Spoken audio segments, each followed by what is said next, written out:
गांव शेखपुरा कदीम निकट ढमोला नदी से 18 दिन बाद मिला अमजद का शव। कुल्हाड़ी से काटे गए थे पैर, पुलिस ने किया बरामद। थाना देहात कोतवाली क्षेत्र के शेखपुरा कदीम गांव में 3 नवंबर को हुई हत्या के रहस्य से आखिरकार पर्दा उठ गया। लापता चल रहे अमजद का शव घटना के 18 दिन बाद ढमोला नदी से बरामद हुआ है, वह भी एक नहीं बल्कि 3 टुकड़ों में। पुलिस की 20 किलोमीटर तक की तलाश के बाद नदी में अचानक अमजद का शव मिल गया। पुलिस ने शव को कब्जे में लेकर पोस्टमार्टम के लिए भेज दिया है।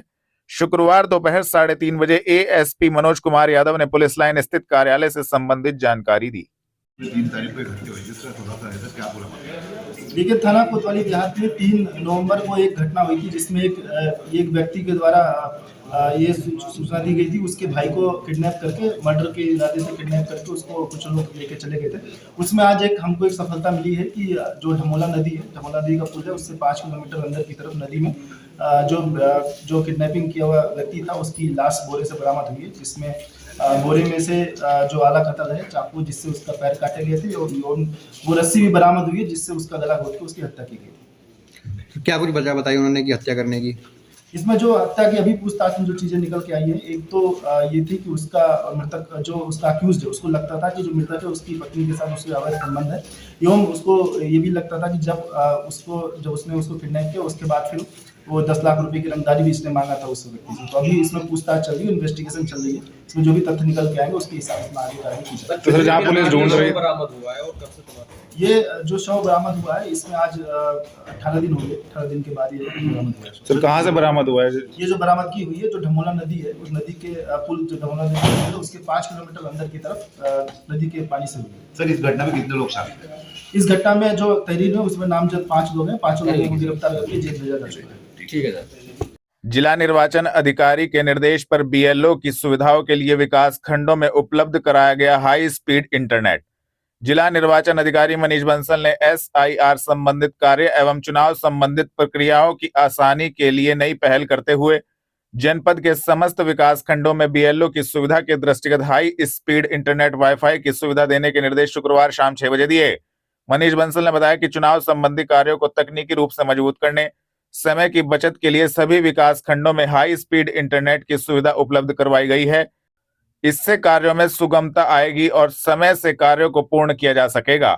उन्होंने बताया कि विशेष प्रगाढ़ पुनरीक्षण 2026 की महत्वपूर्ण तिथियों के अंतर्गत गणना प्रपत्र वितरण भरने की अवधि 4 नवंबर से 4 दिसंबर 2025, मतदाता सूची का ड्राफ्ट प्रकाशन 9 दिसंबर 2025, दावे और आपत्तियों की अवधि 9 दिसंबर 2025 से 8 जनवरी 2026, अंतिम मतदाता सूची का प्रकाशन 7 फरवरी 2026 है।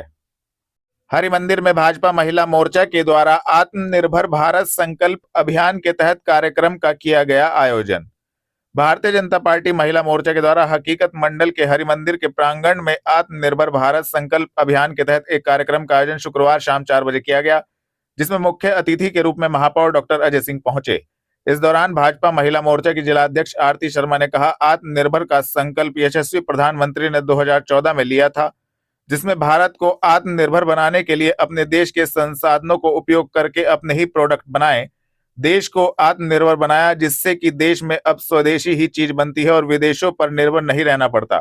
वहां उपस्थित महिलाओं को आत्मनिर्भर बनाने को लेकर जानकारी दी गई। और क्या कार्यक्रम आज? मेरा नाम हरप्रीत कौर है। मैं भारतीय जनता पार्टी की मीडिया प्रभारी, महिला मोर्चा से मीडिया प्रभारी हूँ।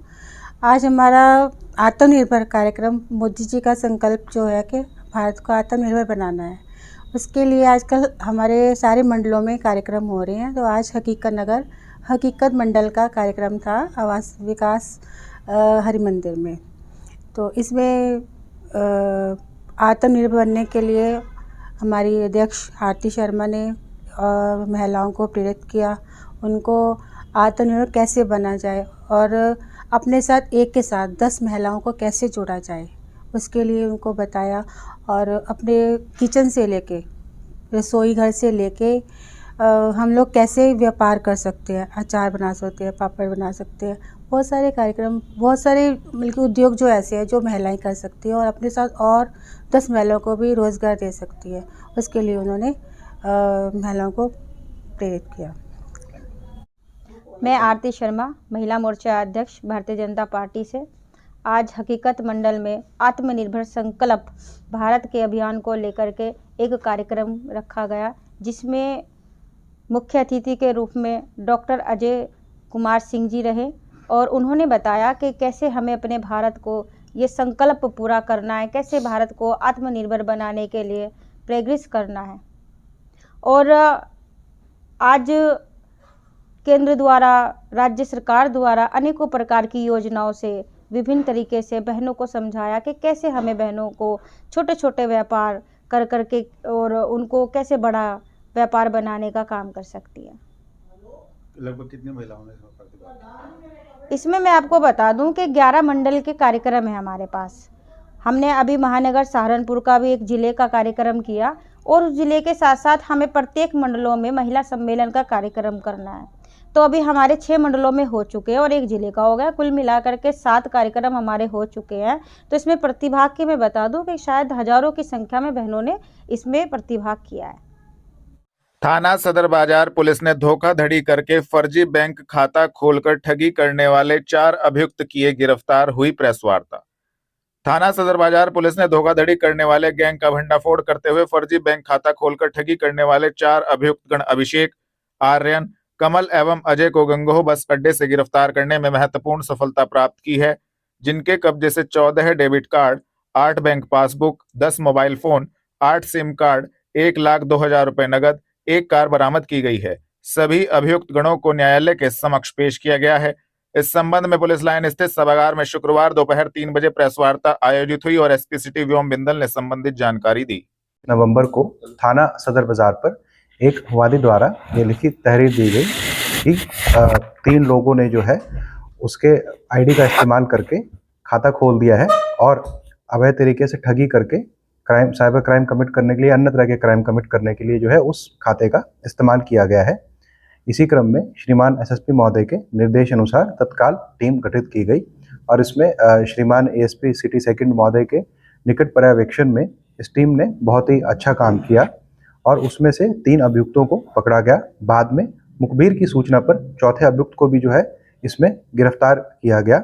इनके नाम जो हैं वो हैं Aryan son of Bhumidatt Sharma, Ajay son of Nandkishore, Abhishek son of Satyavan. ये तीनों लोग जो हैं ये मूलतः हिसार हरियाणा के निवासी हैं और चौथा व्यक्ति कमल सन ऑफ रोशनलाल यह चिल्काना थाना क्षेत्र जनपद सहारनपुर का निवासी है।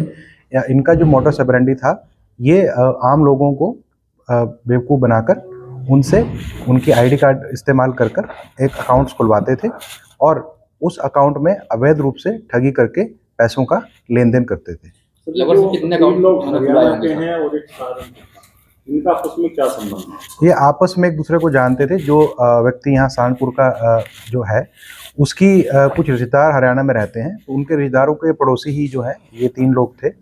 और जब वो वहाँ पर गया कि उसने कुछ कहा कि मुझे किसी तरह के काम की आवश्यकता है, तो उन्होंने कहा कि हमारे पास इस तरह का काम है। मैं ये भी बताना चाहूँगा कि इनके पास से हमें 14 डेबिट कार्ड, 8 बैंक की passbook, 10 mobile phone, 8 SIM card, करीब 1 लाख रुपए और 1 कार बरामद हुई है।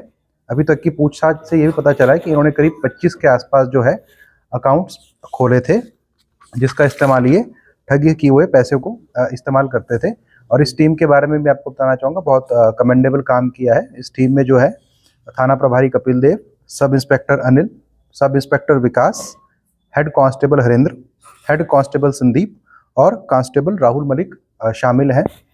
तो इस तरह से एक बहुत बड़े ये क्राइम का जो है पर्दाफाश थाना सदर बाजार की पुलिस द्वारा किया गया है। कितने रुपए देकर के अकाउंट खुलवाते थे और कौन कौन से ऐसे बैंक हैं जिनको टारगेट किया था?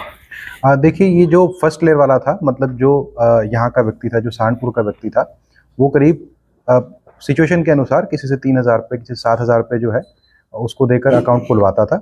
और उसके बाद वो आगे ये जो अकाउंट था, ये जो हरियाणा वाले मैंने आपको 3 लोग बताए, इनको ये जो है वो आगे अकाउंट सेल करता था 10 से 15,000 के बीच में, और फिर वो आगे इसको किसी और को भी सेल करते थे। उस चीज़ की अभी इन्वेस्टिगेशन चल रही है कि इसमें और भी कोई लोग हैं शामिल हो सकते हैं जो आगे जुड़े हुए हैं। तो इसमें कुछ लोग बैंकों के भी शामिल होंगे सर, जो कर्मचारी अधिकारी होंगे? देखिए, उस चीज़ पे भी जांच चल रही है कि बैंक का कितना क्या रोल है। जैसे कि अभी पूछा गया किस तरह के बैंक को टारगेट करा जाता था या क्या था।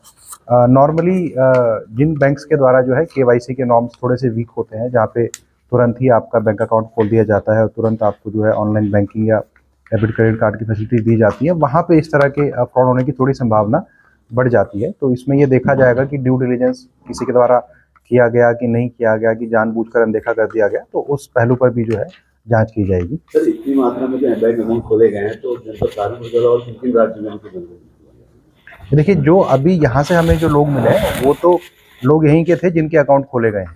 बाकी यदि उन्होंने किसी और के राज्यों के, क्योंकि जैसे ये स्वयं हरियाणा के रहने वाले हैं, तो उन्होंने और किस किस के कहाँ पर अकाउंट खोले और किस किस से जुड़े हुए हैं, यूपी में जुड़े हुए हैं, हरियाणा में जुड़े हैं, कहाँ भी जुड़े हुए हैं, उस चीज़ की भी हम इन्वेस्टिगेशन कर रहे हैं। इसमें हम पूछताछ के अलावा जो हमारी टेक्निकल सर्वेलेंस है, इनके अकाउंट के ट्रांजेक्शन्स वगैरह देखकर भी जो है इस चीज़ का हम पता लगाएंगे और उसको भी आगे फॉरवर्ड बैकवर्ड लिंकेज देखी जाएगी।